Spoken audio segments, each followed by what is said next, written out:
Bonjour à tous, j'espère que vous allez tous très bien. Aujourd'hui, on reprend la théorie des ouvertures. Donc comme je vous l'ai dit dans les précédentes vidéos, la théorie des ouvertures, je le garde seulement pour le vendredi. Le reste du temps, on va faire du Road to 2500 chess.com et dans quelques jours, le Road to FM qui va continuer parce que j'ai un tournoi au Touquet dans une semaine. Ça commencera le 25. D'ailleurs, s'il y en a dans les commentaires qui font, enfin dans la vidéo, qui font le tournoi du Touquet, n'hésitez pas à me le dire en commentaire. Je sais déjà qu'il y a plusieurs personnes qui regardent mes vidéos qui le font, donc c'est cool. Et du coup, voilà. Donc juste avant que la vidéo commence, n'hésitez pas à liker, vous abonner et mettre un petit commentaire en fin de vidéo. Et c'est parti. Alors, du coup, donc là, on va regarder la Caro-Kann. Donc la Caro-Kann, donc c'est E4, C6. On va voir toutes les idées possibles que notre adversaire peut jouer contre la Caro-Kann. Donc déjà, moi, j'ai mis 3 idées primordiales si vous voulez jouer la Caro-Kann. C'est savoir quelles sont les meilleures finales, quelles sont les finales où on peut rentrer dedans, et celles où on peut pas trop rentrer dedans. Donc celles qui vont être mieux pour nous, et celles qui vont plutôt être mieux pour notre adversaire. Donc déjà, c'est des questions vraiment à se poser quand on joue la Caro-Kann, parce qu'il y a souvent beaucoup d'échanges de pièces, donc il faut savoir lesquelles il faut, et lesquelles il ne faut pas échanger. Ensuite, se poser des questions sur son développement. On remarque que la Caro-Kann, c'est pas forcément un développement très logique dans la plupart des variantes. Souvent, on voit des tours E8, cavalier D7, cavalier F8, cavalier G6, ou on va faire fou G4, fou H5, fou G6. En fait, vraiment, il faut savoir comment placer ses pièces. Et donc, ça arrive au troisième point, connaître le setup de base. Donc le setup de base des Caro-Kann, faut le connaître, on le verra tout à l'heure. Et donc voilà, on va commencer. Donc votre adversaire vous joue E4, vous répondez C6. Ah oui, et juste avant que je commence la vidéo, n'hésitez pas à rejoindre mon serveur Discord, parce que demain soir, on organise un tournoi, donc un tournoi de Blitz, 3+0 ou 3+2, je sais pas encore, à 21h demain soir sur mon serveur Discord, je balancerai le lien. Bon, nous on ira en vocal avec plein de gens pour jouer le tournoi, mais si vous voulez le jouer juste tranquillement de votre côté, vous pouvez le jouer aussi. Il y aura des prix pour les premiers, des abonnements de Chess.com sûrement, et je réfléchis encore à d'autres choses. Mais voilà, ça sera demain soir, samedi 18 au soir à 21h, un tournoi qui va durer environ 1h, 1h30. Ok, maintenant je vous ai tout dit, on passe à la vidéo. Donc, votre adversaire après C6 peut vous jouer 3 lignes principales. Soit D4, la plus jouée, le coup logique, il prend le centre. Soit D3, plus tranquillement, il défend son pion, il connaît pas trop la Caro-Kann, bon, juste il va défendre, et après il va développer ses pièces. Ou soit, il va jouer le plan avec cavalier C3, cavalier F3, la ligne facile de Blitzstream. Donc, on va commencer par la moins jouée, c'est D3, ça va aller très vite. Tout simplement, ici vous prenez le centre, avec D5, s'il vient prendre, juste vous reprenez, et vous avez le centre, vous êtes content, vous allez pouvoir jouer E5 ensuite, parce que s'il fait prise et D4, bon, en fait il a joué D3 pour jouer D4, donc il a perdu un temps. Donc ici bien sûr il prend pas. S'il pousse, pareil, moi je fous F5, E6 et C5, on arrive dans une française avec le bon fou de sortie, donc on est content. Donc ici il va plutôt faire cavalier C3. On va donc faire prise, cavalier prend, cavalier F6, et là, ok, s'il prend, ça retranspose dans une ligne qu'on verra tout à l'heure, sauf que là le pion est en D3, donc il va devoir jouer D4 et perdre un temps. Donc voilà, on verra ça tout à l'heure. Et si je joue cavalier F3, et bien on va juste faire cavalier prend, pion prend, et on échange les dames. Ici on rentre dans une finale, on remarque qu'on est mieux. Pourquoi? Parce que le roi est déroqué. On a C6 qui contrôle bien les cases du centre, on va faire E5 pour contrôler toutes les cases du centre. Ce cavalier va pouvoir se mettre en F6, ce fou en C5, on va faire grand roc, les tours sur les colonnes. On remarque que c'est très agréable pour nous. Donc ça, c'est s'il fait D3. Maintenant, s'il fait cavalier C3, on joue D5. Bon, si je joue D4, ça retranspose dans ce qu'on va voir juste après. Donc E4, C6, D4, D5, cavalier C3. Mais la ligne principale, c'est cavalier F3. Ici, on va donc faire pion prend. Donc cavalier prend forcé. Et cavalier F6. Ici, il y a deux coups principaux. Soit cavalier prend, plutôt logique. Soit dame E2. Sur dame E2, il faut faire très attention à ne pas se dire « Ok, je vais faire cavalier D7 pour défendre mon cavalier ». Parce que si vous faites cavalier D7, c'est une grosse gaffe. Il y a cavalier D6 mat. Échec et mat, le pion ne peut pas reprendre le cavalier parce qu'il est cloué, le pion, et le roi n'a plus de cases. Donc attention à ce piège. Vous faites donc cavalier prend E4, dame prend, et ensuite tranquillement, vous pouvez jouer dame D5, parce qu'encore une fois, on sait que les finales vont être à notre avantage, parce que si il prend, on a le centre. On a le centre, on menace de jouer C6 et E5, il va peut-être jouer par exemple fou B5, et moi je fous D7. Prise cavalier prend. Voilà, là il va déjà devoir jouer D4, si je veux pas se prendre E5. Et on va pouvoir jouer E6, fou D6, tour C8, roi E7. On remarque que c'est plus agréable pour nous, parce qu'on a la colonne ouverte, les cases, bon, tout va bien. Mais bon, il n'est pas obligé de prendre. Il peut aussi jouer dame H4, bouger sa dame pour éviter l'échange des dames. Et bah là-dessus, on va tout simplement faire fou F5. On se développe, il va faire fou C4, défendu par la dame. On va donc faire dame D6, et après la partie ça peut être D3, E6, petit roc, fou E7, j'attaque la dame, fou G5, prise, petit roc, voilà.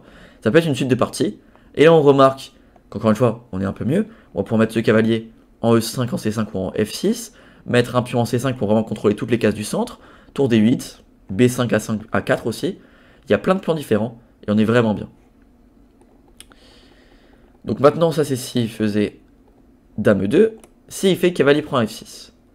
Donc là on va juste faire pion prend, il va donc faire D4, ça retranspose dans la ligne de tout à l'heure, on va donc jouer fou D6, il va jouer fou D3, et on va pouvoir jouer petit roc, et fou G4 par exemple. Bon, s'il fait H3, on va faire fou H5, et sur C3, cavalier D7. Il va faire tour E1, on va faire dame C7. On développe les pièces. Il va faire dame C2, il développe ses pièces aussi, menacé fou prend H7, et là, on peut soit jouer fou prend, mais c'est plus compliqué. Ok, bon, s'il prend, c'est très mauvais, s'il prend le pion H7, parce que sinon on va faire roi H8, et s'il revient, et bah tranquillement on peut revenir aussi. On aura gagné une pièce. Et s'il prend, il y aura des idées avec G6. Mais il faut quand même faire attention parce qu'il y a peut-être dame D2, dame H6 qui arrive. Si on prend dame H6, je crois qu'il y a des perpètes qui vont partir peut-être. Genre ça. C'est très risqué. Ouais, ça c'est déjà gagnant je crois pour les blancs. Ouais donc non, ouais, c'est beaucoup trop risqué, faut prendre F3. Faut prendre F3, c'est mauvais.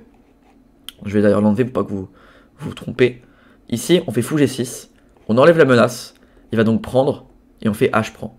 Ce setup de pions, ça a l'air faible, ça crée 4 pions doublés, mais en fait, ça contrôle énormément de cases. Notre roi est très bien protégé, et on va pouvoir contrôler un maximum de cases au centre, et créer des cases très fortes pour mon cavalier. Le fou va contrôler plein de cases, ici c'est égal, mais franchement c'est très tranquille pour nous. Donc ça, c'est s'il fait cavalier C3. Maintenant la ligne principale, s'il fait plutôt D4. Et bien ici, on va tout simplement jouer D5. On prend le centre, complètement logique. Ici, il a plusieurs coups. Soit pion prend, soit E5, soit cavalier C3. Ou cavalier D2. Cavalier D2 qui est C3, c'est les lignes principales. Mais ici, on va juste prendre, et les deux, ça va revenir au même. Après, il y a aussi pion prend, la carocane d'échange, et pion pousse. Pion pousse, c'est souvent un coup pas exceptionnel. Ok, c'est quand même pas mal joué, c'est pas une erreur, c'est pas comme la française où quand on pousse ce pion, on rentre dans une française avec le bon fou. Là, c'est moins grave. Sur fou F5, il y a des variantes assez chiantes quand même. Si vous cavalier F3, franchement, vous allez être tranquille. Vous pouvez faire E6, C5. Vous êtes dans une française avec ce bon fou. Mais les variantes les plus chiantes, ça va être avec H4 qui menace G4 et enfermement du fou. Donc faut faire très attention à ça. Ici, il faut faire H5. On contrôle cette case. Et voilà, ici, ils vont vous jouer C4 pour tout péter. Vous faites juste E6, cavalier C3. Voilà, après c'est une partie. Cavalier E7, peut-être cavalier GE2, cavalier D7.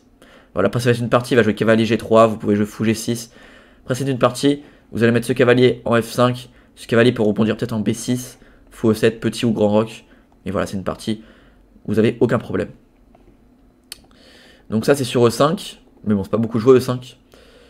Si votre adversaire vous fait pion prend plutôt, bah ici vous allez juste faire pion prend. Ici il y a deux possibilités.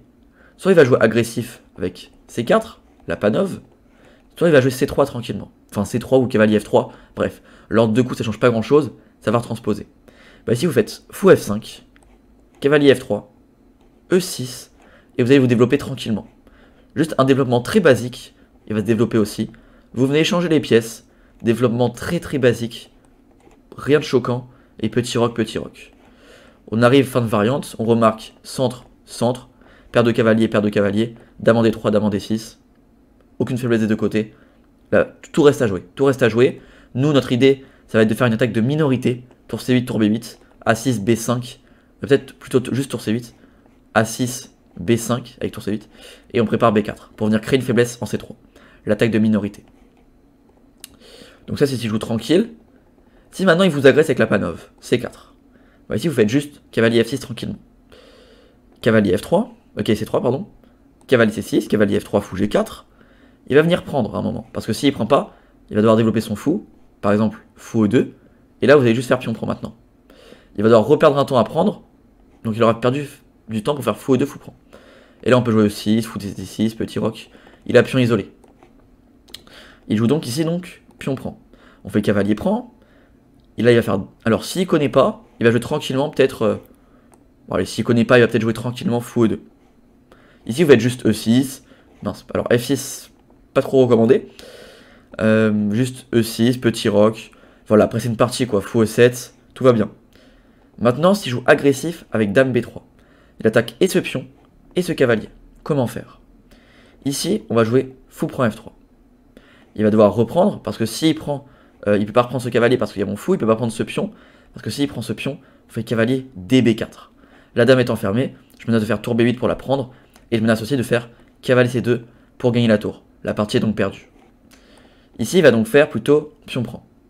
On va donc faire E6, défendre ce cavalier, mais il y a toujours ce pion qui est en l'air. Alors s'il le prend pas, et qu'il joue juste tranquillement, cavalier prend, dame prend, et qu'il vient tout échanger, on a une finale, matériel égal, sauf que là, pion isolé, pion doublé isolé, tout va bien pour nous.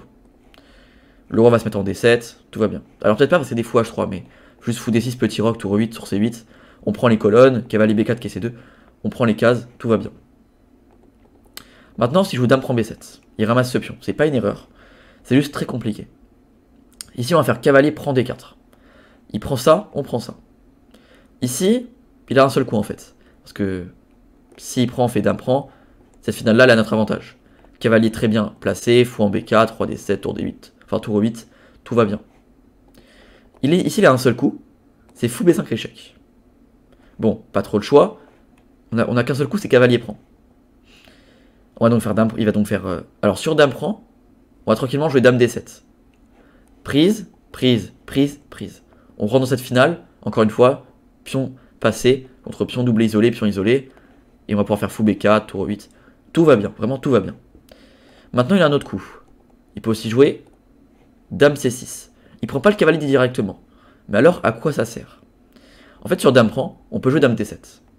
Là-dessus, on peut pas jouer dame D7, sinon il y a dame prend A8. Il nous oblige à jouer roi E7, et ensuite il prend ce cavalier. Ici on va juste jouer dame D7 tranquillement. On attaque sa dame. S'il la bouge, on va faire F6, roi F7, fou C5. Le roi est protégé, et il a plein de faiblesses. On a des pièces très bien placées, tout va bien. Et s'il fait cavalier prend, on fait dame prend. Encore une fois, même s'il fait un échec, pas de problème, on met juste la dame devant. Mais s'il prend, on fait pion prend. Et encore une fois, on a cette finale avec ce pion passé.